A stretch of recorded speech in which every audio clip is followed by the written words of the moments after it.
Tonight in the program, we discuss why pavements across Bangkok and elsewhere in Thailand remain problematic for pedestrians.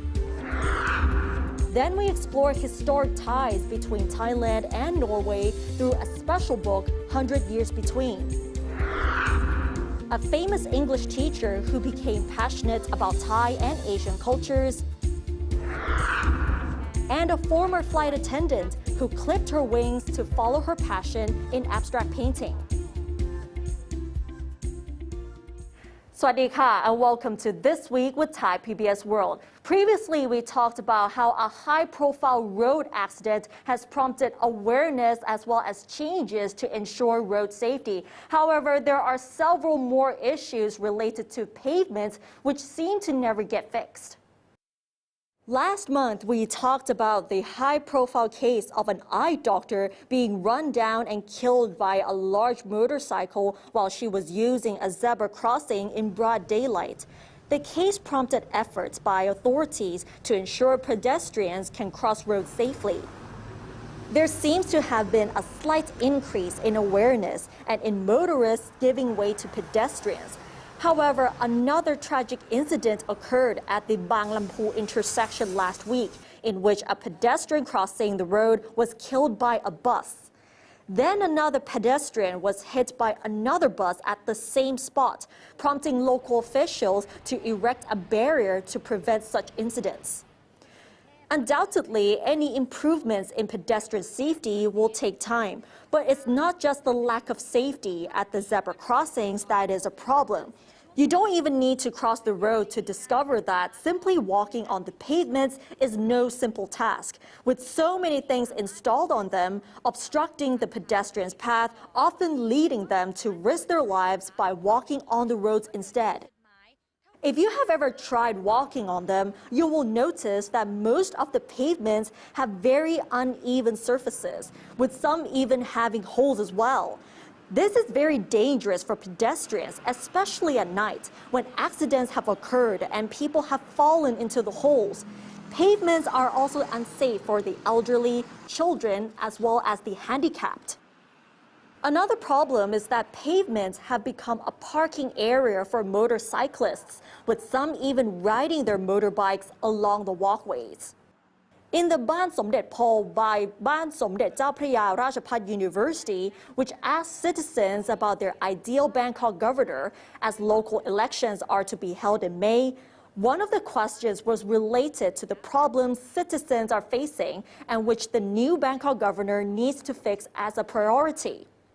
The issues related to the pavements are among the problems that the respondents want the Bangkok governor to fix, with at least 6.9% of the respondents listing this problem as a priority. Among the other issues are corruption, waste management, public safety, flood management, and increasing green spaces.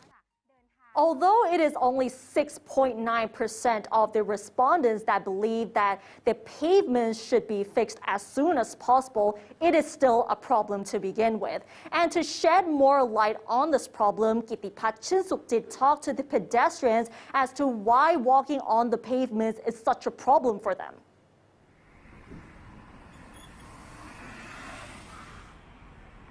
ทางเท้าในกรุงเทพแต่พูดว่ามันออกสนามรบก็ไม่ใช่มันก็ไม่ขนาดนั้นรู้สึกว่ามันควรจะดีกว่านี้มันควรจะเป็นมิตรกับผู้เดินทางเท้าคือทางเดินเท้ามันควรจะเป็นมิตรกับผู้เดินเท้าผู้ใช้ถนนเพราะเขาคือหนึ่งในประชาชนที่เสียภาษีที่ใช้งานเหมือนกัน There are 22.55 square kilometers of pavement in Bangkok, just 1.44% of the city's whole area.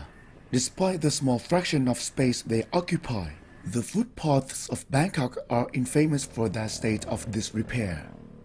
For Shumpon, the disrepair and obstacles such as utility poles and billboards are considered problems. But what he thinks is the most concerning are the pavements in the most of the alleys or side streets in Bangkok.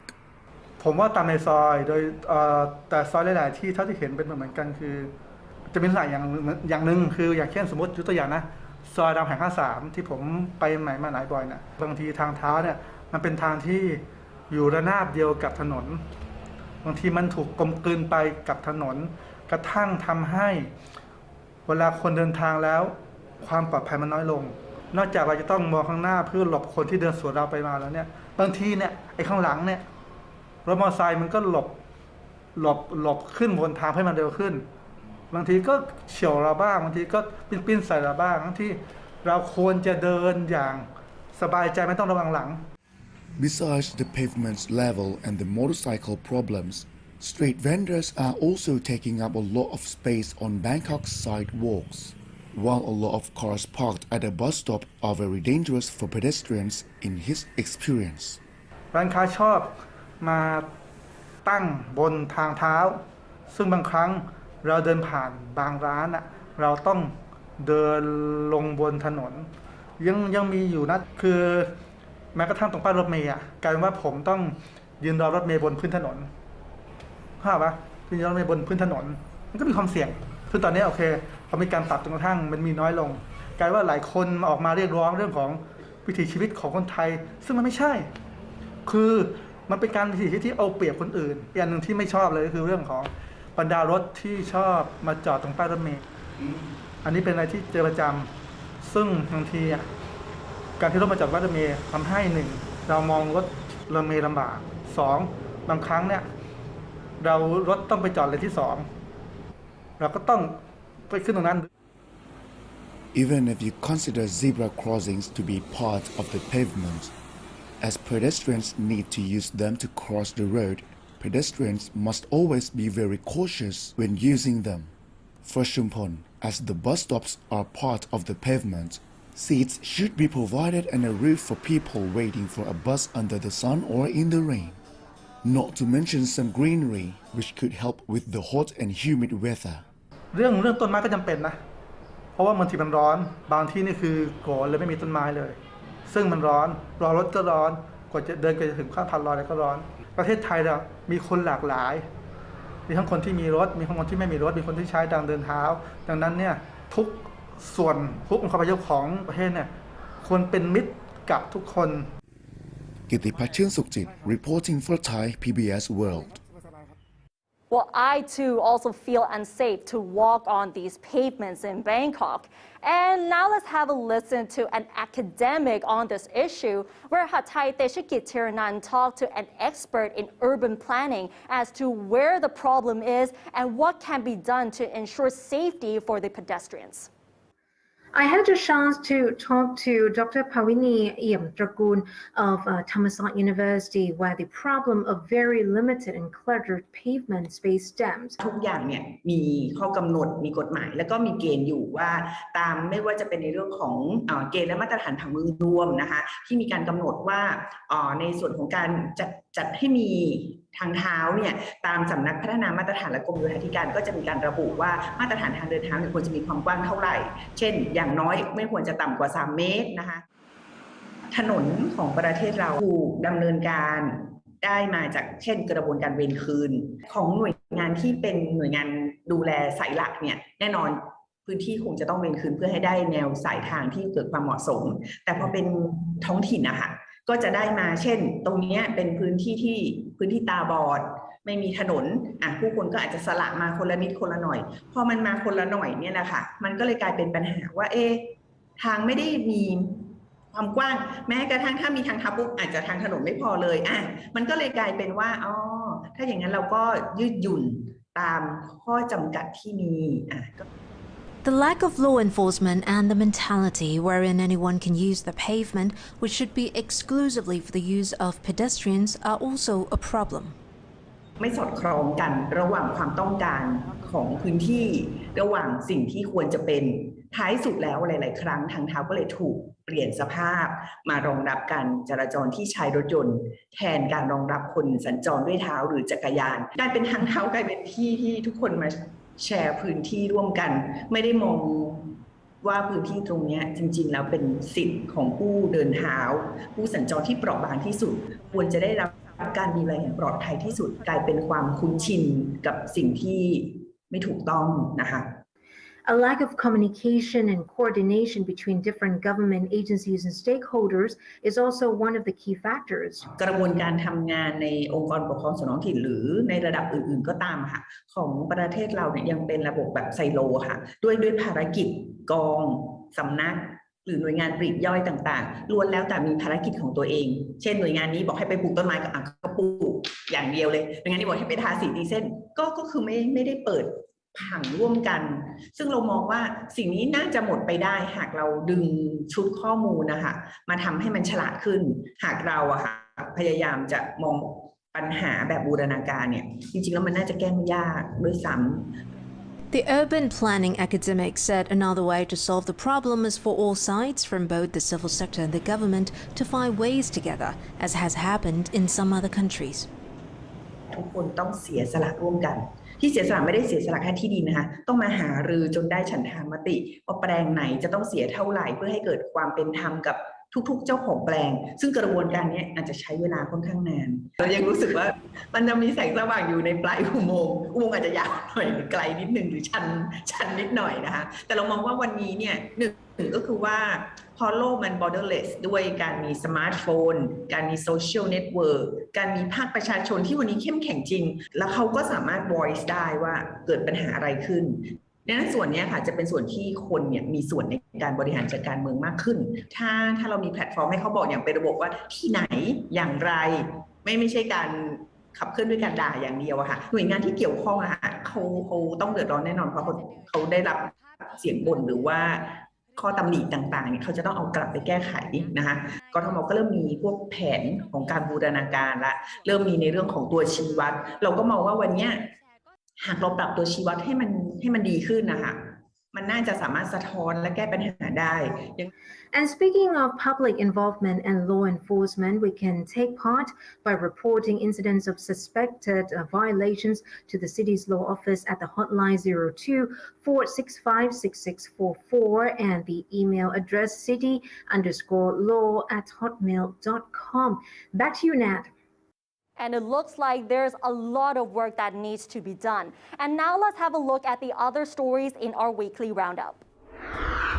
The Center for COVID-19 Situation Administration, or CCSA, has decided to drop the requirement for a negative RT-PCR COVID-19 test taken no more than 72 hours before departure for international arrivals by air, land, and sea from April 1st. The minimum required level of travel insurance coverage for foreign tourists arriving in Thailand remains $20,000. The CCSA has also adjusted COVID-19 zoning, also starting in April, so that some restrictions may be eased further. Phetchaburi and Chiang Mai will join the sandbox tourism areas.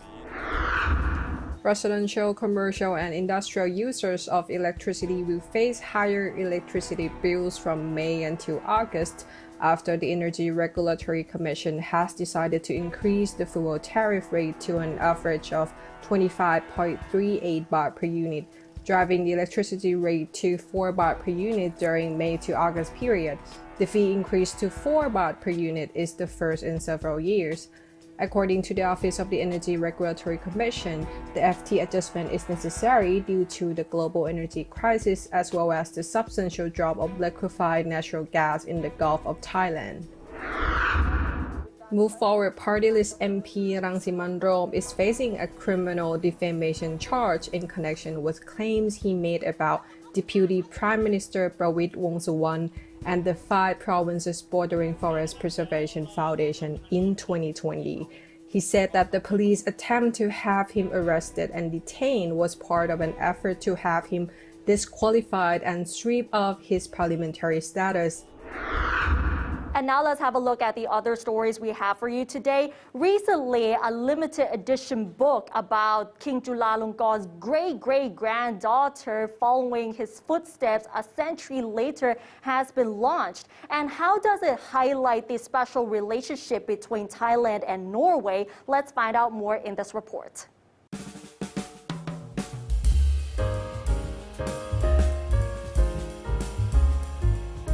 Tracing the roots of one's ancestry, especially from a different country, can be a very fulfilling journey for many people, but when one's great-great-grandfather was a king, the journey seems to be even more special, as it also involves the history of a nation, or in this case, two.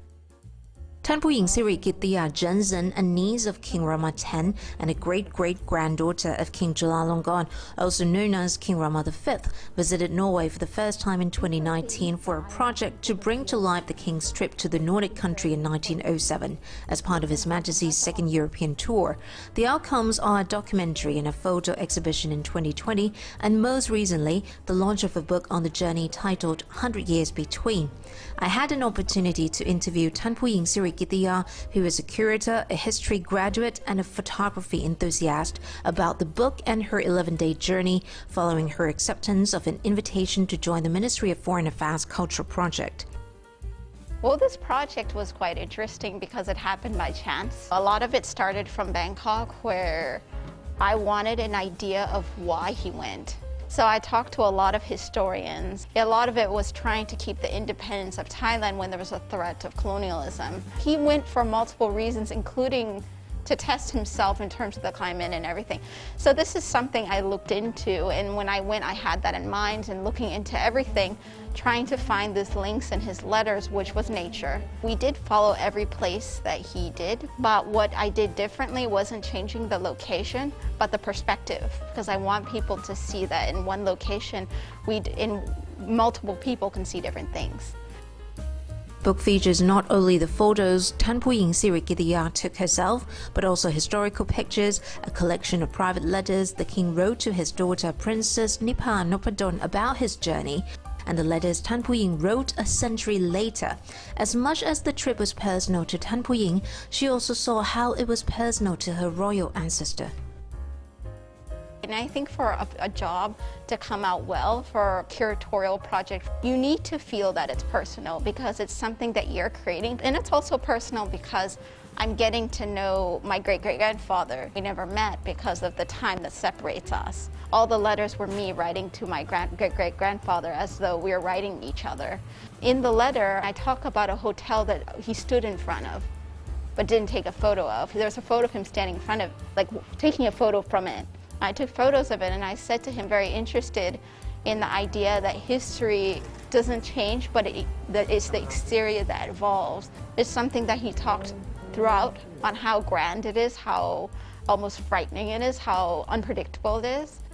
At the launch, Thailand's Foreign Minister Don Pramatwinai brought to attention a portrait of the king's entourage in Norway, featured on Thailand's 100 baht note. I also had a chance to talk to the ambassador of Norway to Thailand, who took part in the launch, about what the project means to Thai-Norwegian relations and what the current key areas of cooperation are. I think it's very important to keep this fascinating story and this history alive. It is an extremely important part of our relationship, and Norway is also a kingdom, of course, and the relationship between the two kingdoms, that it has been this strong all the way through since 1905, is also a very good story to new generations, so they understand how important one person, a visionary person, can be. You know, it is still astonishing what he achieved and the ideas he brought back to Thailand, and how important those ideas still are. With about 25,000 Thais living in Norway and 5,000 Norwegians in Thailand, the ambassador said the ties at the individual level are very strong. Our successes these days, or I would have to say also pre-pandemic also, is our commercial relationship and the people-to-people relationship. Very many Norwegians come to Thailand to visit, but also to retire here.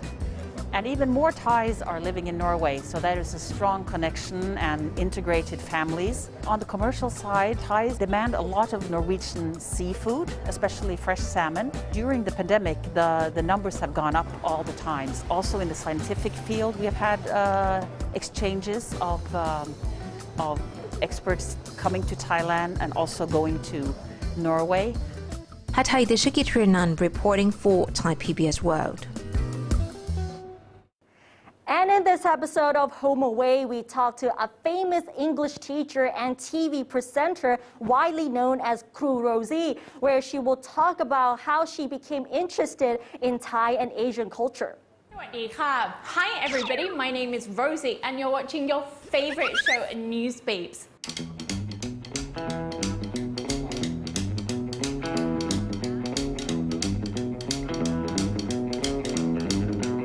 She's one of the most famous English teachers in Thailand at the moment, known as Kru Rosie. Rosina Marshman has also been a TV presenter for the educational program News Babes by Thai PBS World, shown on ALTV for 3 seasons. Yeah, it's great. I think that obviously TV shows in Thailand, they do change a lot, so I'm very proud to have season 3 and I think people enjoy it. Hopefully they can learn lots of English from it. It's nice because I work with Tiff and Tiff is Thai, so I try and use English and then Tiff also can maybe translate into Thai and then I also use some Thai. So it's kind of a mixture between English and Thai. So yeah, I'm really, really proud and happy with its success so far. Rosie took 1-year course at Chiang Mai University, where she could practice Thai and got to understand more in a Thai context. For my job, okay, obviously teaching English, it makes it so much easier that I understand Thai language. So with my students, I mean, many of them are intermediate, so I don't use Thai language. But even having the understanding of Thai language, like when they're speaking, and then maybe I know that they're translating and why they're using this structure. So this helps me a lot as a teacher to understand, okay, this is why they're using these words, these phrases, because I understand Thai language. And then if it's a beginner student, I use Thai in my class. I would say mostly, yeah, my everyday life, like teaching students, and yeah, with News Babes, and I guess just like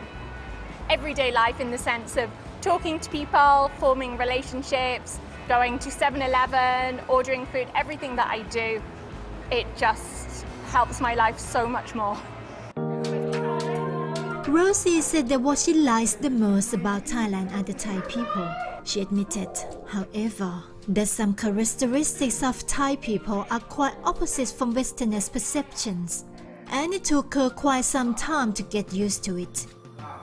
People telling me like I was fat or thin, I think that talking about like appearance is very normal in Thailand, whether it's positive or negative. I mean, if you're close to that person, sure, you can say like, oh, I like your shoes, oh, I like your hair.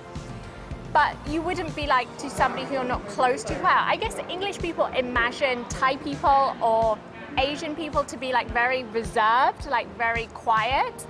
And I don't think that's true 100%. For me, Thai people are actually in general very straightforward. Yeah, which is just quite interesting. Not really like a culture shock, just more like an observation. But definitely like saying like you look fatter or you look thinner, for me that's a little bit like too much. Maybe if somebody telling me like, oh, you look tired. Okay, I'm tired. Yeah, like, but it's not like a big thing. I'm used to it now. As a foreigner, Rosie said she accepts everything here as it is, and she understands the Thai style of living. In the next 5 years, she sees herself still being in Thailand and still on News Babes or another TV show. She hopes she'll be doing the same thing that she loves, perhaps on an even bigger scale. And now it's time for our Empowering Thai Women, where in this episode I talked to Chanida Arunrangsi as she talks about her passion for abstract painting.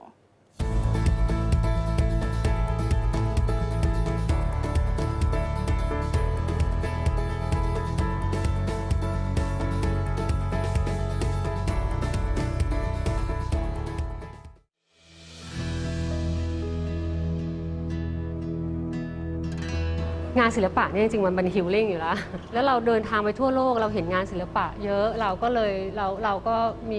รารู้สึกเรามีแพชชั่นกับมันมากอ่ะ These abstract paintings all came from Chanida Arunrangsi's self-reflection on her memories, which were displayed at a joint exhibition called What Was. As she explains through her work, every stage of a person's life is mixed with sweet and painful memories, but it's the way we look back at those memories that is different. พอเรามองย้อนกลับไปไอ้ความรู้สึกเรื่องที่มันเกิดขึ้นมันเกิดเหมือนเดิมเลยนะเหมือนเดิมเป๊ะแต่มุมมองกับความรู้สึกเราในวันนี้ต่างหากที่เรารู้สึกแตกต่างไปนั่นมันเป็นเพราะว่าการเวลามันช่วยทำให้หายไปหรือว่าเพราะความคิดเราไอ้เรื่องงานชุดนี้มันก็เลยเหมือนกับการที่เราพยายามจะสื่อสารแล้วบอกว่าชีวิตมนุษย์จริงๆมันไม่ได้ง่ายแต่มันก็ไม่ได้ยากเกินไปที่เราจะมองมันให้สวยงาม Despite having no background in visual arts, her passion for art sparked when she was working as a flight attendant, which provided opportunities to visit art galleries and museums around the world. After she was introduced to a famous abstract artist, Chalit Nakpawan, she took classes with him and started painting as a hobby. That was when she began to realize that art can refill what had been missing from her life. ตอนที่เป็นแอร์การบินไทยให้อะไรเราเยอะมากแต่พอทำงานมาสัก5 ปีพอ5 ปีบีแล้วรู้สึกว่ามันมีอะไรบางอย่างที่มันขาดหายไปว่ะแล้วเกิดมาเป็นสิ่งนี้จริงๆเหรอคือจริงๆเหรอเราเป็นแอร์อย่างเดียวเลยเหรอเราว่าไม่ใช่อ่ะคือมันคือตัวเราจะมีคือมนุษย์เราจะมีเสียงที่เราคอยบอกเราอยู่เสมอว่าสิ่งนี้มันใช่ไหมสิ่งนี้มันใช่หรือเปล่าแต่พอบีไปคิดดูเนี่ยพอเราเวลาไปบินเราก็จะไปแต่มิวเซียมแกลเลอรี่ไปดูงานศิลปะไปดูเมืองเก่าๆแล้วก็ถ่ายรูปแล้วเราก็เริ่มสังเกตว่าเราค่อนข้างต่างจากคนอื่นเขาเนาะ After experimenting with different styles and techniques, Chanida felt that abstract painting best suited her personality. She often describes her work as expressionism. She said this form of art allows her to express her ideas and techniques freely, unlike portrait or still life painting. แต่ portrait บีเนี่ยถ้าสังเกตดีๆมันไม่ใช่ realistic มันก็ยังเป็นแบบมันเป็นกึ่ง abstract มันยังคงใช้เล่นสีมาอะไรเงี้ยแล้วเราก็เลยรู้ว่าไอ้ที่เรา enjoy จริงๆเนี่ยเรา enjoy ในการใช้สีแล้วเรารู้สึกจากภายในเลยว่าเราต้องการแสดงออกที่เยอะกว่านี้ที่มากได้มากกว่านี้อีกอะไรเงี้ยมันก็เลยทำให้บีสนใจงาน abstract. Chanida believes that all types of art are unique and attractive in their own way. Therefore, artistic styles should not be compared with each other. คือนอกจากงานศิลปะเนี่ยมนุษย์ต่างกันทุกคนเราเกิดมาต่างกันทุกคนศิลปินก็ต่างกันทุกคนคนที่เสพงานศิลปะก็ต่างกันในมุมมองความคิดความชอบแล้วก็เทสต่างๆไม่มีอะไรผิดและไม่มีอะไรที่ดีกว่ากันเลยนึกออกไหมคืองานอย่าง3 คนนี้ค่ะเราจะเห็นได้ว่างานบีงานพี่ชลิตงานพี่วุฒิเนี่ยต่างกันโดยสิ้นเชิงแต่เราทำงานศิลปะเหมือนกันสิ่งที่เรามีเหมือนกันคือเวลาเราทำงานเรามีความสุขแล้วคนที่มาเสพงานเขาก็เลือกมองแล้วก็เห็นความงามในของแต่ละงานแตกต่างกันค่ะคือบีเชื่อว่าการที่จะมีแพชชั่นมันต้องมาจากข้างในเราเรียนรู้จากตัวเราเองข้างในและถ้าคุณอยากประสบความสำเร็จหรือว่ามีชีวิตอยู่กับมีชีวิตในหน้าที่การงานกับแพชชั่นของตัวเองได้อะมันคือการทำต่อไปเรื่อยๆเลยนะฉันจะบอกว่าฉันประสบความสำเร็จแล้วฉันจบหยุดอันนี้มันไม่ใช่ละเมื่อไหร่ที่เราอยู่กับสิ่งที่เรารักเราโฟกัสกับสิ่งที่เรารักเราจะไม่มีวันเบื่อเหนื่อยหรือแม้ว่าท้อหรือแม้กระทั่งใครจะพูดอะไรDefinitely interesting indeed. And we'll be leaving you tonight with cute images of the elephants having a feast at Suanong Nut Garden. And that wraps up tonight's edition of This Week with Thai PBS World. Join us every Friday at 10:15 p.m. only on Thai PBS. And don't forget to follow us on social media, including our website, thaipbsworld.com, for all the latest updates as well as analyses. Thanks for watching, and we'll see you next week. สวัสดีค่ะ